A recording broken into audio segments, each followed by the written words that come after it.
नमस्कार, मैं हूं श्वेता झा और आप देख रहे हैं आज तक। सुबह के 8 बज चुके हैं और अब वक्त हो गया है खबरें सुपरफास्ट का, यानी कि खबरें रफ्तार से और विस्तार से।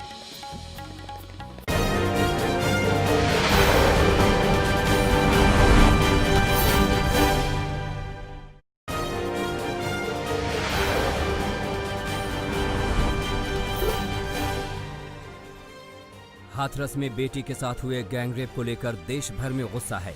आज प्रियंका गांधी हाथरस जा सकती हैं, जहां वो पीड़िता के परिवार से मुलाकात करेंगी। इससे पहले प्रियंका ने फोन पर पीड़िता के परिवार से बात की थी। वहीं सोनिया गांधी ने भी हाथरस की घटना को लेकर सरकार पर निशाना साधा है। हाथरस की निर्भया की मृत्यु नहीं हुई है, उसे मारा गया है। एक निष्ठुर सरकार द्वारा, उसके प्रशासन द्वारा, उत्तर प्रदेश सरकार की उपेक्षा द्वारा। मुख्यमंत्री योगी आदित्यनाथ ने हाथरस गैंगरेप पीड़िता के परिवार से बात की है। सीएम योगी ने वीडियो कॉल के जरिए पीड़िता के परिवार से बात की, जहां परिवार को न्याय मिलने का भरोसा दिया। वहीं पिता ने दोषियों को फांसी देने की मांग की है।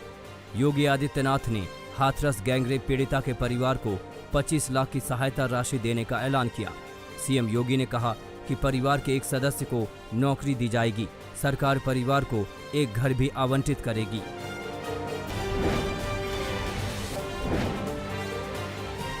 हाथरस केस में जांच के लिए एसआईटी का गठन हो गया है। सीएम आदित्यनाथ के आदेश के बाद गृह सचिव भगवान स्वरूप की अध्यक्षता में 3 सदस्यीय एसआईटी टीम मामले की जांच करेगी।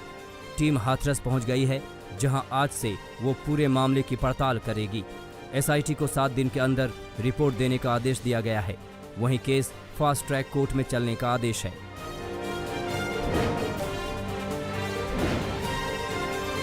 हाथरस की घटना को लेकर पूरे देश में गुस्सा देखने को मिल रहा है। शहर शहर में घटना को लेकर विरोध प्रदर्शन हो रहा है। जयपुर में महिलाओं ने कैंडल मार्च निकाला। वहीं दिल्ली और मुंबई की सड़कों पर भी लोग निर्भया के न्याय के लिए सड़कों पर उतरे और कैंडल जलाकर इंसाफ की मांग की।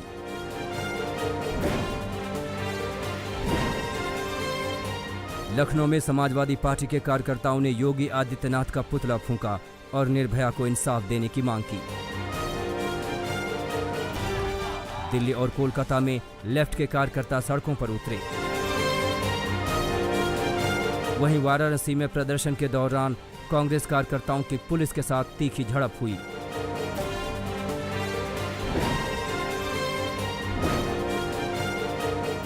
हाथरस में गैंगरेप के विरोध में हो रहा प्रदर्शन हिंसक हो गया। प्रदर्शनकारियों ने पुलिस की गाड़ियों को निशाना बनाया और जमकर तोड़फोड़ की।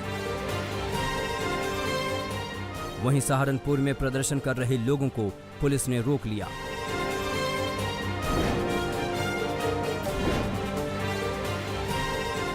राजस्थान के 12 की रहने वाली 2 नाबालिग लड़कियों से रेप की खबर आई है। ये घटना 18 सितंबर की है, जब पीड़िता लड़कियों को जानने वाले 2 लड़के बहला फुसलाकर अपने साथ ले गए। संदेह के आधार पर दोनों लड़कों के खिलाफ महिला थाने में मुकदमा दर्ज कराया गया। परिवार का आरोप है कि आरोपी 3 दिन तक जयपुर कोटा में लेकर उन्हें घूमते रहे और उनके साथ रेप किया। परिवार का ये भी आरोप है कि पुलिस ने आरोपी को पकड़कर थाने से ही छोड़ दिया।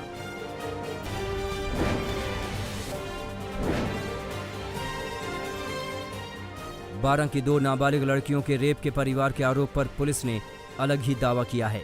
पुलिस के मुताबिक दोनों लड़कियों ने मजिस्ट्रेट के सामने अपने 164 के बयानों में स्पष्ट किया है कि उनसे कोई दुष्कर्म नहीं हुआ है। पुलिस का कहना है कि दोनों नाबालिग लड़कियों की मेडिकल जांच हुई, जिसमें रेप की कोई पुष्टि नहीं हुई है।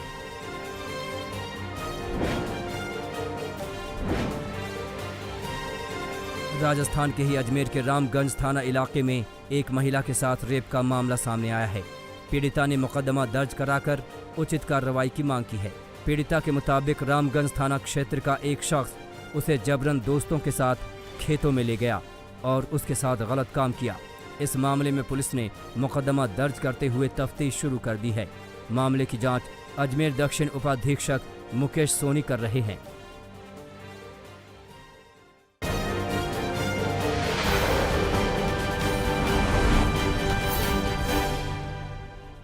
केंद्र सरकार ने अनलॉक 5 की गाइडलाइन जारी कर दी है।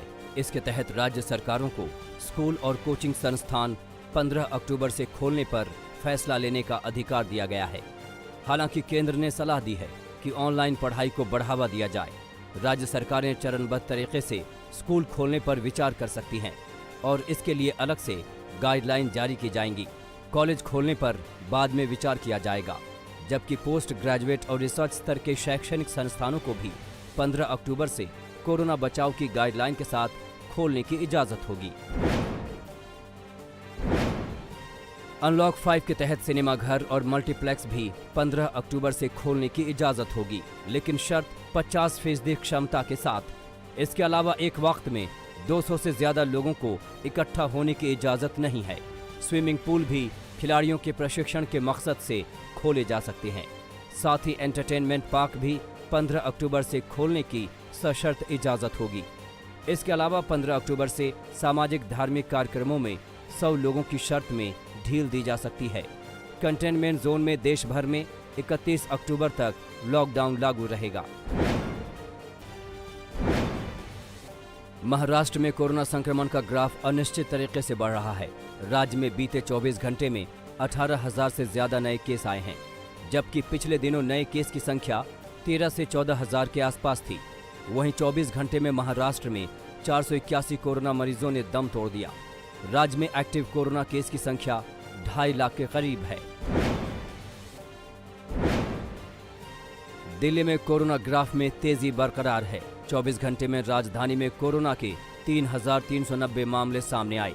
इस तरह दिल्ली में कुल मामले 2,80,000 के करीब हो गए हैं। वहीं 24 घंटे में 41 मरीजों की मौत हो गई। कोरोना संकट के चलते दिल्ली सरकार ने पानी के बिल की माफी की योजना 31 दिसंबर तक बढ़ा दी है। इसके तहत गरीब परिवारों के पूरे बिल माफ किए जाएंगे। बाकी कनेक्शन पर लेट पेमेंट सरचार्ज माफ किया जाएगा। दिल्ली सरकार ने पराली की समस्या से निजात पाने के लिए पूसा इंस्टीट्यूट के फॉर्मूले को जोर शोर से अपनाने का फैसला किया है। पूसा ने एक कैप्सूल बनाया है जिसके घोल से पराली गलकर खाद में बदल जाती है। दिल्ली में सरकार की तरफ से इस दवा का मुफ्त छिड़काव किया जाएगा। दिल्ली सरकार ने केंद्र से अपील की है कि ये तकनीक ज्यादा से ज्यादा राज्यों को दी जाए ताकि राजधानी को दम घुटने से बचाया जा सके।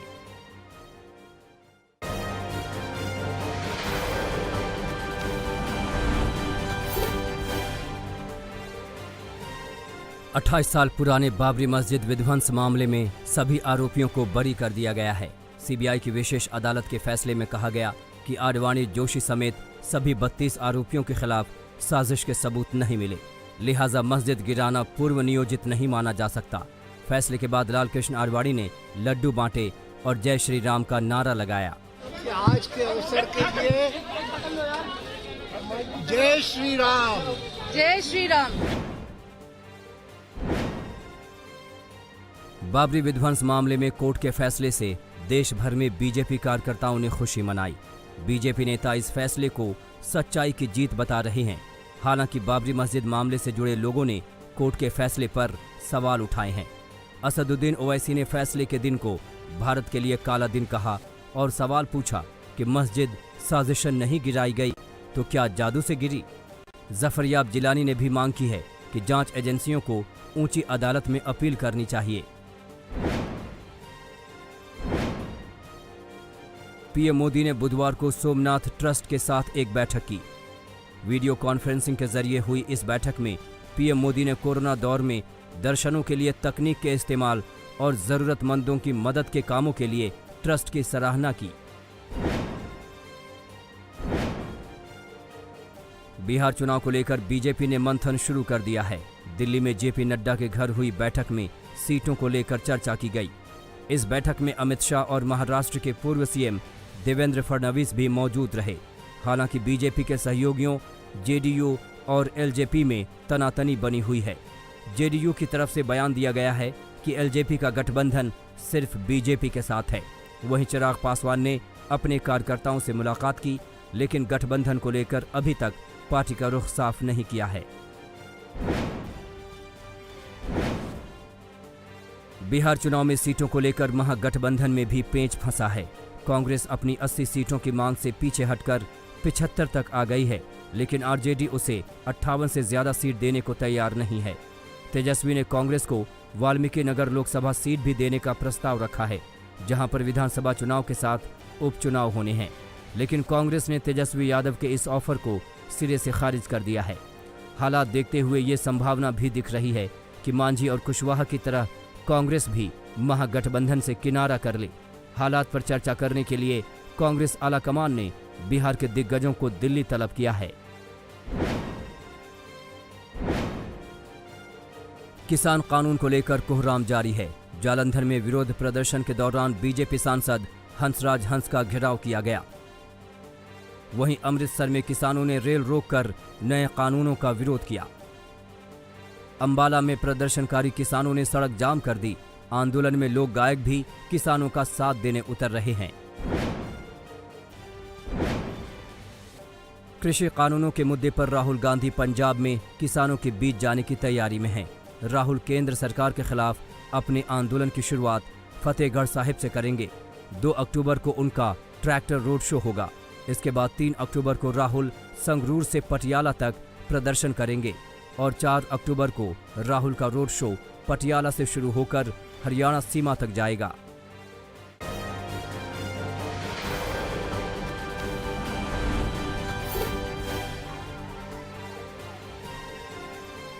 बिहार के कई जिलों में भारी बारिश से एक बार फिर बाढ़ के हालात बन गए हैं। दरभंगा में बागमती नदी में फिर से उफान आ गया है। नदी की तेज धार ने कई घरों को निशाना बनाया है। दरभंगा शहर के वार्ड नंबर 9 का कुछ इलाका बागमती नदी के किनारे बसा है। नदी की धार में फैलाव के चलते कई घर पानी की कटाव में आ गए।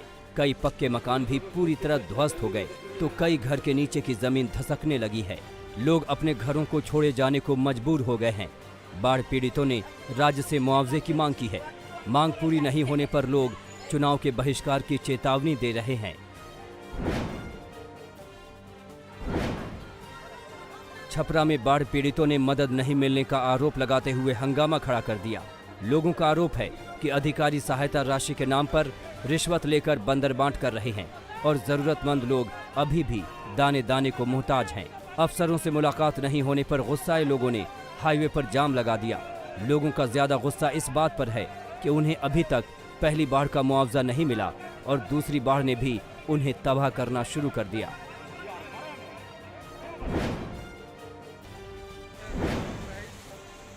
असम में बाढ़ ने फिर से कहर मचाना शुरू कर दिया है। गोलपाड़ा जिले में सड़क पर आए सैलाब में एक बाइक सवार बह गया। युवक दूर तक पानी में बह गया, जिसके बाद आसपास के ग्रामीणों ने उसकी जान बचाई। असम में बाढ़ की तीसरी किश्त ने 12 जिलों में जिंदगी मुश्किल कर रखी है। करीब 450 गांव बाढ़ से घिरे हैं और 3 लाख के आसपास लोग बाढ़ से प्रभावित हैं। बाढ़ का सबसे ज्यादा कहर नौगांव, मोरीगांव, डिब्रूगढ़ और गोलपाड़ा में है।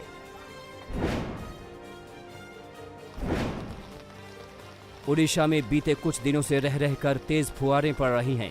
राजधानी भुवनेश्वर और आसपास के इलाकों में बुधवार को भी जोरदार बारिश हुई, जिससे शहर में जगह जगह जल भराव हो गया। कई सड़कों के भी पानी में डूबने से ट्रैफिक जाम के हालात बन गए।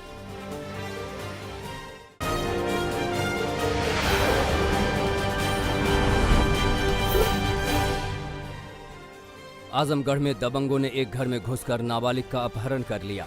जिस वक्त दबंग घर में घुसे, घर में लड़की की मां भी मौजूद थी, जिसके चिल्लाने पर 5 लोग गाड़ी में लड़की को बैठाकर फरार हो गए। पुलिस ने नाबालिग के अपहरण का मुकदमा दर्ज किया है। पटना में बेखौफ चोरों ने साहित्य के लिए पद्मश्री से सम्मानित फणेश्वर नाथ रेणु के घर में चोरी की। सबसे बड़ी हैरानी की बात यह है कि चोरों ने कई महत्वपूर्ण कृति की ओरिजिनल कॉपी को चुराया, लेकिन घर में रखे कई कीमती सामान को छुआ तक नहीं है। मध्य प्रदेश में प्रशासन की लापरवाही सामने आई है, जहां एक मृतक प्रधानाध्यापक की ड्यूटी चुनाव निर्वाचन में लगा दी गई। खबर मीडिया में आने के बाद प्रशासन नींद से जागा और नाम ड्यूटी लिस्ट से हटाया गया। ये शिक्षक शासकीय रिकॉर्ड में मृत नहीं है। दिल्ली की तिहाड़ जेल नंबर 1 कैदी की हत्या का मामला सामने आया है। घटना 24 सितंबर की है, जब दिन दहाड़े एक विचाराधीन कैदी सिकंदर की कुछ दूसरे कैदियों ने चाकुओं से गोदकर हत्या कर दी। सिकंदर अवैध हथियार रखने के जुर्म में तिहाड़ जेल में बंद था।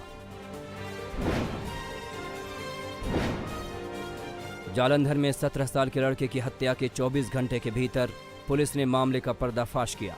लड़के पर दोस्त की हत्या का आरोप लगा है, जो कि नाबालिग है। मृतक की एक लड़की से दोस्ती को हत्या की वजह बताया जा रहा है, जिसे आरोपी पसंद करता था।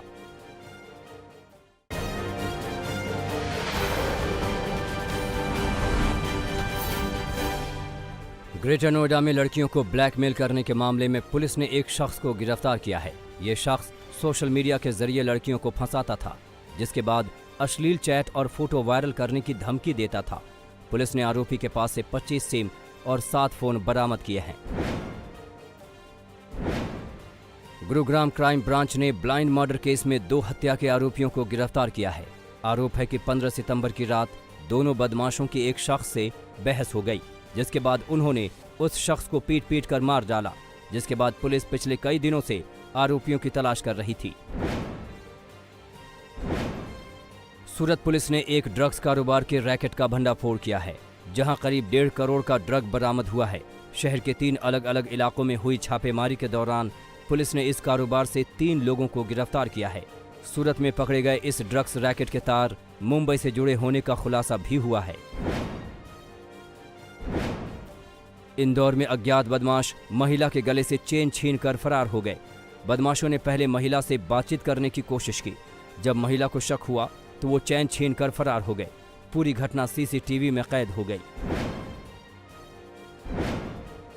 बरनाला में एक कॉलोनी से पुलिस ने एक घर से देह व्यापार के अड्डे का पर्दाफाश किया है। पुलिस ने मौके से 5 महिलाओं 4 शख्स को आपत्तिजनक हालत में गिरफ्तार किया, जिन पर अलग अलग धाराओं में मुकदमा दर्ज किया गया है।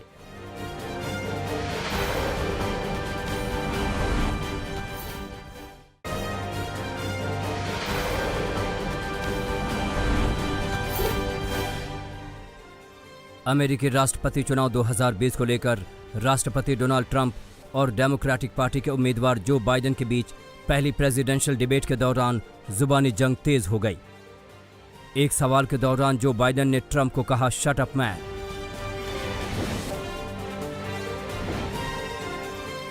चीन ने अमेरिका की प्रेसिडेंशियल डिबेट को आड़े हाथ लिया है। चीन के विदेश मंत्रालय ने कहा, अमेरिका में चुनाव जीतने के लिए चीन को मुद्दा बनाना गलत है।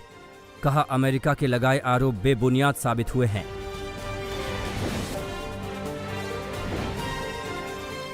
रूस के सरकारी न्यूज चैनल ने प्रेसिडेंशियल डिबेट पर कटाक्ष किया है। कहा, यह प्रेसिडेंशियल डिबेट नहीं बल्कि डोनाल्ड ट्रंप और जो बाइडेन के बीच एक टॉक शो था।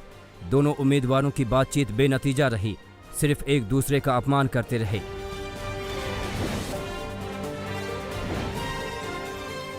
अमेरिकी विदेश मंत्री माइक पोम्पियो ने इटली को इशारों में सावधान किया है कि चीन के साथ आर्थिक मित्रता नहीं बढ़ाएं। बता दें कि अमेरिका को चिंता है कि इटली में चीन के प्रवेश के बाद चीन इटली में अमेरिकी सैन्य ठिकानों पर नजर रख सकता है।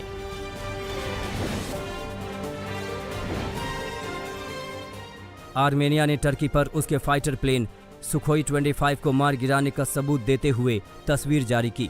29 सितंबर को हुए हमले से टर्की ने इनकार किया था।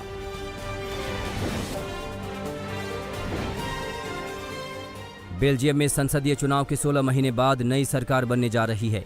नए प्रधानमंत्री के रूप में कार्यवाहक वित्त मंत्री अलेक्जेंडर डे क्रो शपथ ले सकते हैं। माना जा रहा है कि बेल्जियम के राजा उन्हें नामित करेंगे।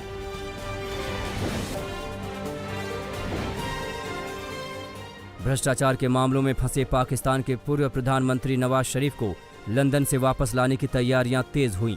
इमरान खान ने अधिकारियों से सुनिश्चित करने को कहा कि शरीफ जल्द पाकिस्तान आकर अदालतों में चल रहे भ्रष्टाचार के मामलों का सामना करें।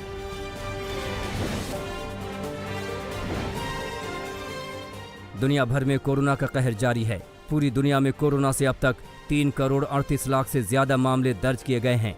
साथ ही 10,13,000 से ज्यादा लोगों की इस महामारी से मौत हो चुकी है।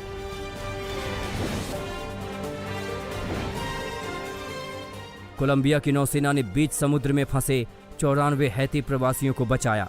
खबर है कि ये सभी एक मछली पकड़ने वाली नाव में सवार होकर पनामा जा रहे थे, जहां से वो अमेरिका जाने वाले थे।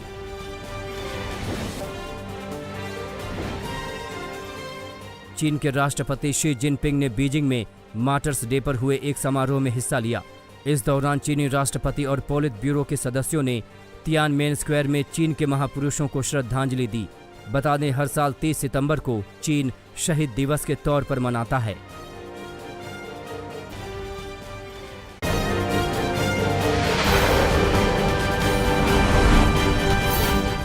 नमस्कार, मैं हूं अंजना ओम कश्यप। हमें उम्मीद है ये वीडियो आपको पसंद आया होगा।